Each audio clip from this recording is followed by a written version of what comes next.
You know, it's really an amazing group of kids that we have.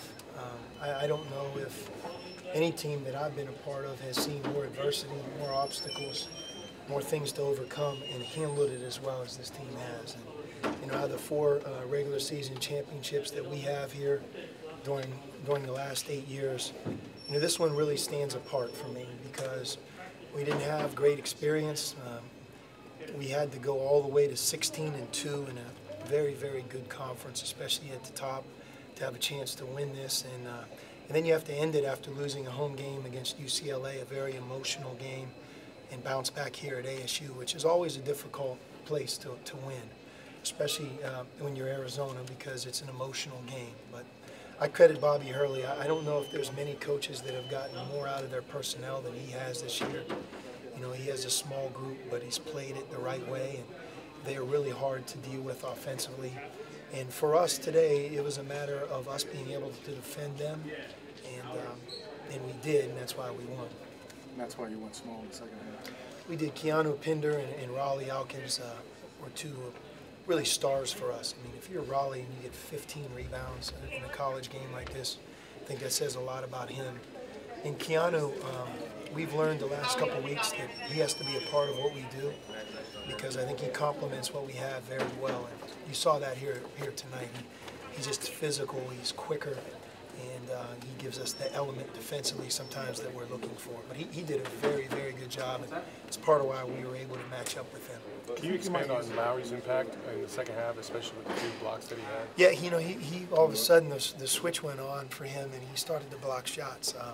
We've talked to him a lot about that, but, you know, part of Lowry, you know, you have to realize coming from FIBA basketball to college basketball, there's always an adjustment. I think there's some things that he has an advantage, and then there's others maybe that he has a disadvantage. And he's learning how to be more instinctive to use his size, whether that be a block shot, an offensive rebound. And, you know, today he really utilized both of those things to win the game for us. His three-point shot didn't go down. I'm really not concerned. I know it's been 4 weeks or so and he's really hit on all cylinders, but that's going to come back around. What's really pleasing for us is to see him rebound and score around the basket. I think you might use that small group a little more now as the tournament comes up. I know it depends on matchups. We could, but, you know, Arizona State's a very unique team. You know, they play really, in essence, 4 guards, all who are three-point shooters. And their 5th player, you know, Aleka, he's more of a big, small forward than he is a center. So, you know, they almost force your hand. And but we did a good job. We worked on it a lot this week, and I'm glad that we did. What are you looking forward to getting back to the Pac-12 tournament and possibly facing UCLA and Oregon again?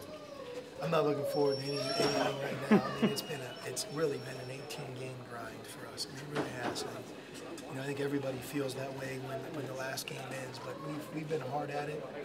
And you know, when you're 16-2, you only lost 2 games over the last 3 months, or 2.5 months. So I really am proud of our team. I told him that after the game. You know, we have 1 senior, Kadeem Allen, and I don't know if we could ever put a better student athlete up in front of a team than who he is and what he represents. He's the best, and his leadership and how far he's come is a real testament to what our team has become.